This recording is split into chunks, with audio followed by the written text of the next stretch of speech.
In the gymnasium, Bronco Wilson at the bag, Split Waterman skipping, and Bill Gilbert keep fit with a specially planned course of physical training. There's no more strenuous sport than speedway racing, and no rider can get anywhere near stardom unless he's absolutely fighting fit. Speedway is a game for nerves and muscles of steel, and the gym helps to keep them that way. Gathered around the medicine ball are Bill Gilbert, who joined the Lions in '46, Bronco Wilson, Bill Kitchen, captain, sometimes called the W.G. Grace of Speedway, and Split Waterman, the genial gangster.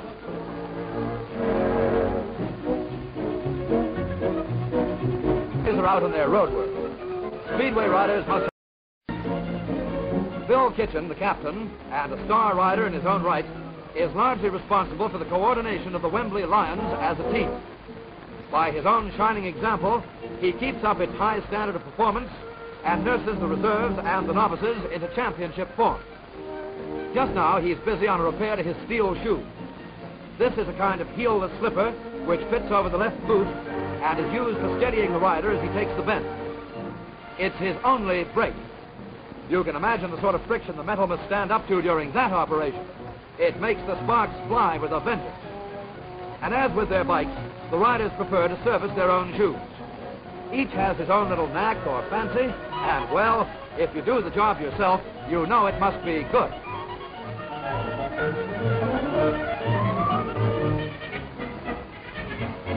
Bill Kitchen, by the way, was brought up on bikes, and at 18 won every race he went in for. For 13 years, he was an ace among the aces of Bellevue, won the Australian TT race in '38, and was the first holder of the match race championship. When it's hot, the rig is the worst part of the game. It consists of long leather boots with a steel shoe, leather breeches, and jacket, and a crash helmet. This, by the way, is George Wilkes. He likes to build his own machines. Much of the success of champion riders is due to the skilled and painstaking maintenance of their bikes. Most riders attend to their own machines, but all the time there's a constant check by a team of expert mechanics who are as familiar with a motorbike as beef is with mustard. In the early days, the mount was a stripped road bike, then a twin-cylinder machine made for the job. Now it's a single-cylinder model, an engine and a frame weighing about 250 pounds.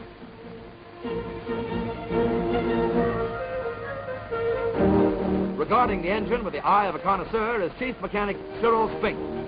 What he doesn't know about motorbikes simply doesn't exist.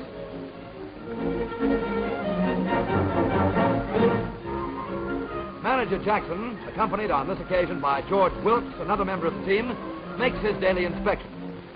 A speedway chief is a very busy person. Not only must he be a good organizer, but a talent scout, negotiator, trainer, advisor, mechanic, and all-round practical handyman as well. He must at least know what he wants the other fellow to do.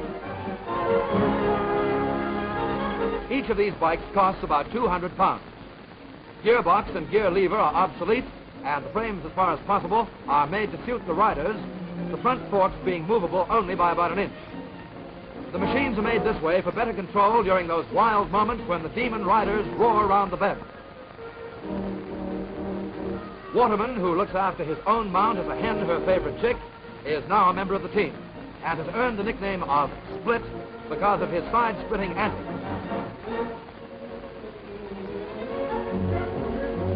Some from even farther afield have come to cheer their team.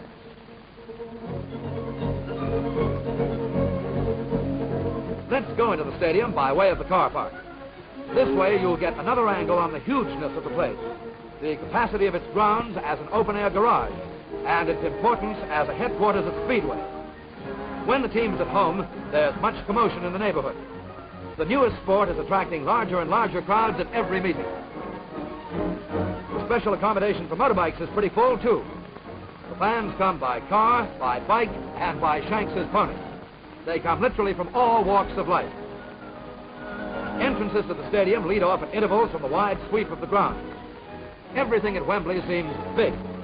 As our advancing camera shows, it's big time from the car park to the stadium entrances. The entrances themselves are big, the thrills are big, and when the crowds do arrive, they're the biggest ever, sometimes as many as 80,000. Just a few of the 6 million lovers of Speedway who throng the cinder tracks every week.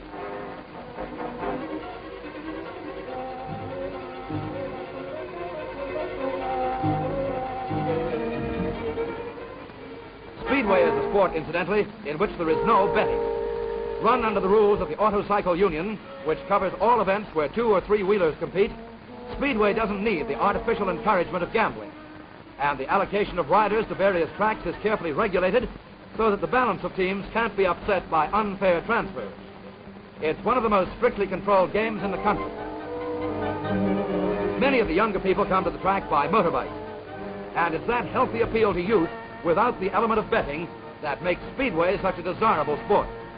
There's something genuinely competitive about it, and each and every rider is on his mettle and his honor.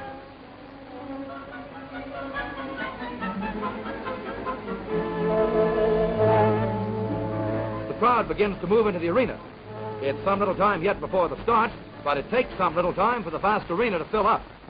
It's almost reminiscent of the distant days of the Roman amphitheater when the Christians were thrown to the lions. A different lot of lions are here today, and all that's thrown to them is vigorous encouragement of their many admirers. From the pits, the racing machines begin to emerge. Tonight, the match is between the Wembley Lions and Odsal of Bradford, and the visitors have put a very strong team into the field. Very soon, the home fans will be yelling, 2, 4, 6, 8, who do... Riders and mechanics are busy tuning up their bikes. Though their machines have already been checked and double-checked, there are always last-minute adjustments to be made. An Odsal man gives his mount a final inspection, while other riders on both sides test this part and that just to make sure. One of the riders making sure is Split Waterman.